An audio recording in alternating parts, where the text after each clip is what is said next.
यापन करने में कहीं न कहीं व्यस्त हैं। लेकिन इसके साथ-साथ ये हमारी एक नैतिक ज़िम्मेदारी बन जाती है कि हमने इस देश और दुनिया के लिए भी कुछ न कुछ करना है। नमस्कार, आप देख रहे हैं सच की आवाज़ वेब न्यूज़। मैं शशांक मिश्रा अपने चैनल के एक खास प्रोग्राम, एक खास मुलाकात में आज हम आपका परिचय कराएँगे लखनऊ के एक खास मेहमान से, जिनका कार्य भी बिल्कुल अलग है और कार्य करने का भी तरीका बिल्कुल अलग है। आइए हम आपकी मुलाकात कराते हैं डॉक्टर ज्ञानेंद्र जी से। हमारे सामने मौजूद हैं डॉक्टर ज्ञानेंद्र जी, हम इनसे बात करेंगे कि आज की व्यस्तता भरी दुनिया में किस तरीके से समाज के लिए समय निकाला जाए, इसका एक जीता-जागता उदाहरण है डॉक्टर ज्ञानेंद्र जी। डॉक्टर ज्ञानेंद्र जी, बहुत-बहुत स्वागत है आपका सच की आवाज़ वेब न्यूज़ में। Thank you so much. Thank you. बहुत-बहुत धन्यवाद आपका। अब मैं आपसे ये जानना चाहूँगा कि किस तरीके से आज की व्यस्तता भरी ज़िंदगी में समाज के लिए आप किस तरीके से समय निकालते हैं और समाज में क्या-क्या आपका योगदान रहता है? किस तरह समाज के लोगों को आगे बढ़ाने के लिए आप समाज में कार्य कर रहे हैं? देखिए, मुझे लगता है कि व्यस्तता तो जीवन भर रहती है और हर व्यक्ति की एक नैतिक ज़िम्मेदारी है, ऐसा मैं समझता हूँ। इस नैतिक ज़िम्मेदारी के तहत मैं ये मानता हूँ, मेरा व्यक्तिगत ये मत है कि हम जो कुछ भी कमाते हैं, जो कुछ भी करते हैं, आज जो हमारी ज़िंदगी है वो सब इसी देश की वज़ह से, इसी धरती की वज़ह से, इसी ज़मीन की वज़ह से, ये हमारे समाज के लोगों की वज़ह से। आज जो भी मेरे पास है वो सब इसी समाज की देन है। देखिए, ये मेरी नैतिक ज़िम्मेदारी और हम सभी की एक नैतिक ज़िम्मेदारी बन जाती है कि कहीं न कहीं कुछ न कुछ समय निकाल कर के अपने इस समाज को कुछ न कुछ वापस लौटाया जाए। चूँकि मैं इस क्षेत्र में कई सालों से हूँ, एजुकेशन में मैं तकरीबन पिछले 15-17 सालों से हूँ और मैंने ये जाना और सीखा कि समाज के लिए एजुकेशन बहुत ज़रूरी है। शिक्षा ही मात्र एक ऐसा हथियार है, जिसके ज़रिए हम समाज में एक ऐसी मैसेज दे सकते हैं, एक ऐसा रास्ता बना सकते हैं, जहाँ से हर तबके का व्यक्ति, हर तबके का बच्चा, गरीब, अमीर, वंचित, शोषित, जो भी बच्चा है, वो अपने आप को जीवन की मुख्य धारा में शामिल कर सकता है। और जीवन को एक अच्छी तरीके से जी सकता है। शिक्षा का मतलब सिर्फ़ रोज़गार या पैसे कमाना नहीं होता है। शिक्षा का मतलब होता है मनुष्य के मानसिक विकास से, मनुष्य के सोच से मतलब होता है। जब मनुष्य की सोच बदलती है एक शिक्षा के ज़रिए, तो वो अपने जीवन स्तर को सुधारने की कोशिश करता है। समाज में जब आप देखेंगे कि बहुत सारे जो आज अपराध भिन्न-भिन्न प्रकार के हो रहे हैं। तो मैं ये मानता हूँ कि अगर हर एक व्यक्ति तक सही शिक्षा पहुँचाई जाए, तो हम अपने देश और समाज के साथ-साथ अपनी खुद की भी मदद कर सकते हैं। समाज में बहुत सारे लोग जो आज यहाँ-वहाँ, इधर-बितर, तितर घूम रहे हैं, उनको शिक्षा के माध्यम से जीवन के जीने की एक अच्छी दिशा और दशा दी जा सकती है। इसी वजह से हम सब लोगों ने मिल कर के अपने इस जीवन में एक अच्छा काम करने का सोचा और शिक्षा से बेहतर कुछ नहीं हो सकता है। इसलिए हम लोग अपने जीवन को चलाने के साथ-साथ उस समाज के लिए कुछ न कुछ करना चाहते हैं।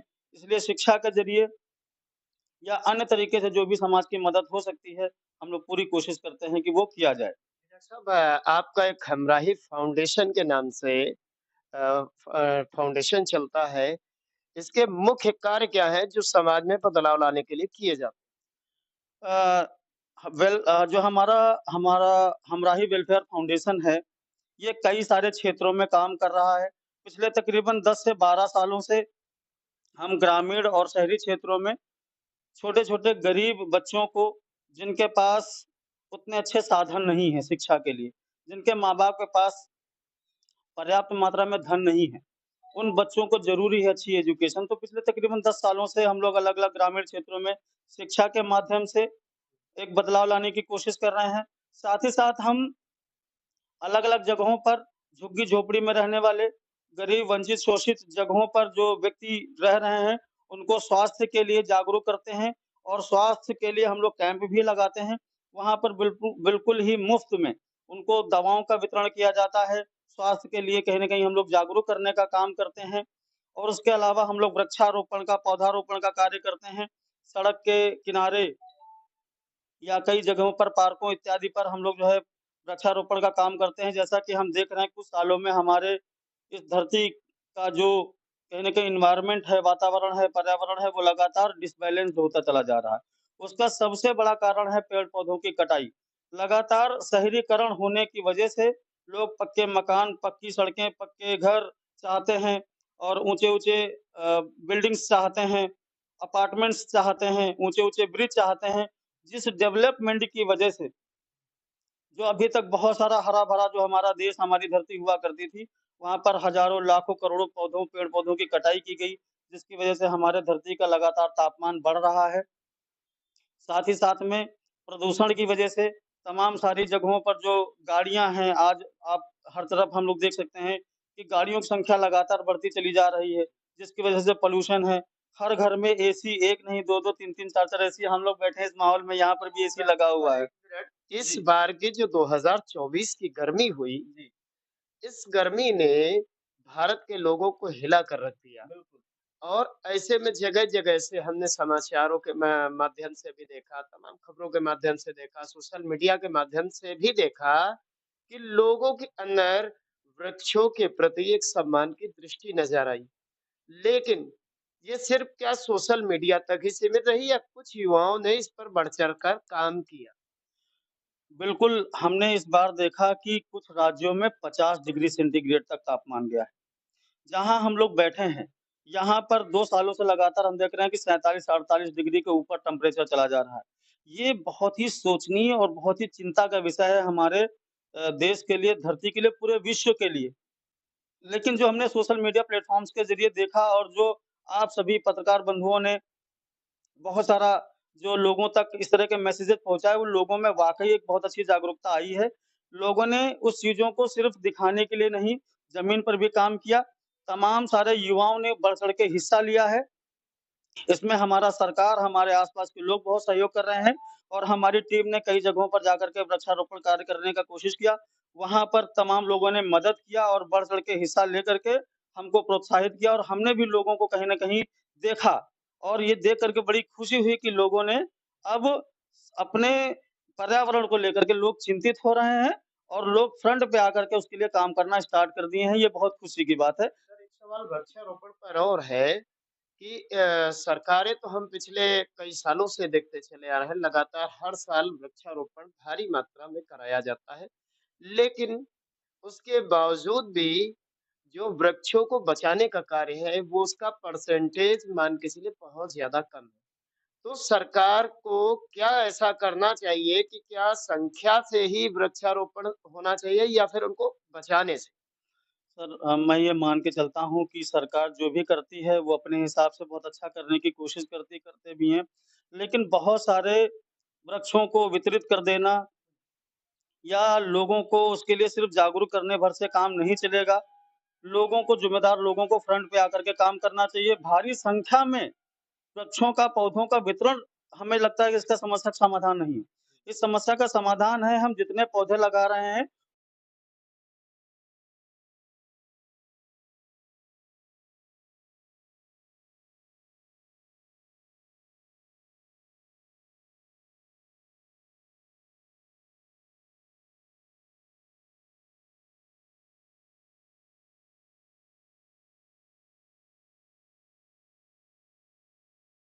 सके। और साथ ही साथ मैं ये अपनी तरफ से ये कहना चाहूँगा और अगर ये ज़िम्मेदार लोगों तक पहुँच पाती है मेरी सलाह, तो मैं चाहता हूँ कि ये इसको शुरुआत कहीं न कहीं लोग अपने घरों से करें और इसकी शुरुआत स्कूल, कॉलेजेज़, यूनिवर्सिटी से किया जाए।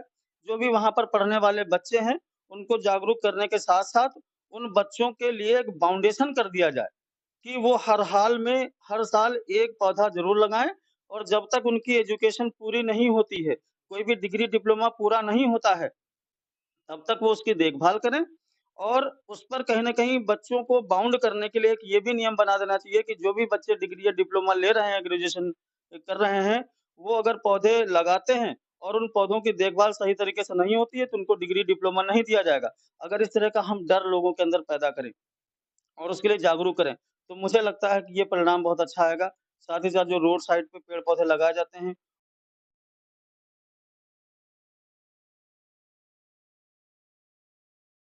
जागरूक करके उनको ये बताना, ये पौधे ही हमारी असली धरोहर हैं, हमारे ज़मीन की धरोहर हैं और यहीं से हम अपने अच्छे जीवन को आगे जी सकते हैं, अन्यथा आने वाली पीढ़ियों के लिए बहुत भयावह दृश्य पैदा होगा और बहुत कठिन होगा जीवन यापन करना। सर एक सवाल और वृक्षारोपण पर जो हमारी पुरानी जनरेशन थी और जो आज की जनरेशन है, आपने देखा होगा कि कई सारे पेड़ों पर राखी बाँधना, कलावा लगाना, तिलक लगाना, उनकी पूजा करना, ये ऐसी चीज़ें जैसे पेड़ों को देवता की संज्ञा देना, ये पुराने समय में शुरू हुआ था।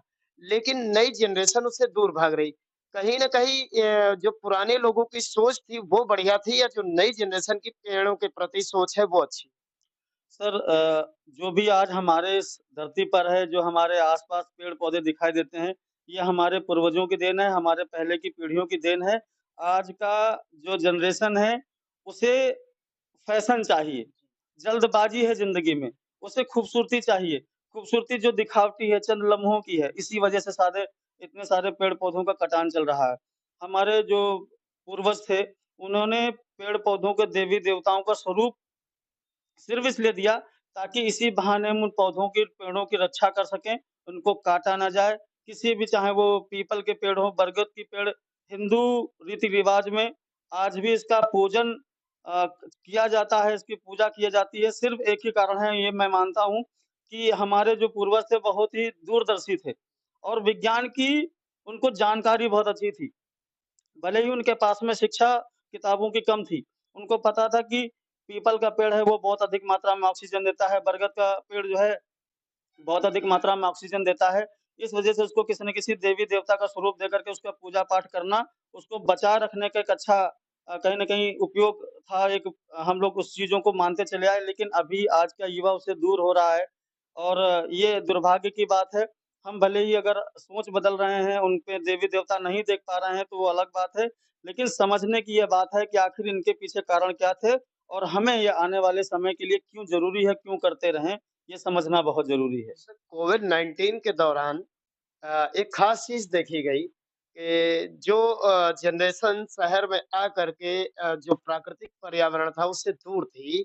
उसके बाद मैंने कई जगहों पर देखा उस दौरान कि लोग जहाँ पर पीपल का पेड़ लगा हुआ था, लोग दिन में जा करके शहर से लोग जा करके पीपल के पेड़ के नीचे बैठे रहते थे कि ऑक्सीजन यहाँ पे मिलती रहेगी और हम बच जाएँगे। ऐसा कुल मिलाकर उनको ये याद दिलाने के लिए शायद ये कोरोना आया कि पेड़ों के प्रति आप जागरूक हो। कहीं ऐसा तो नहीं?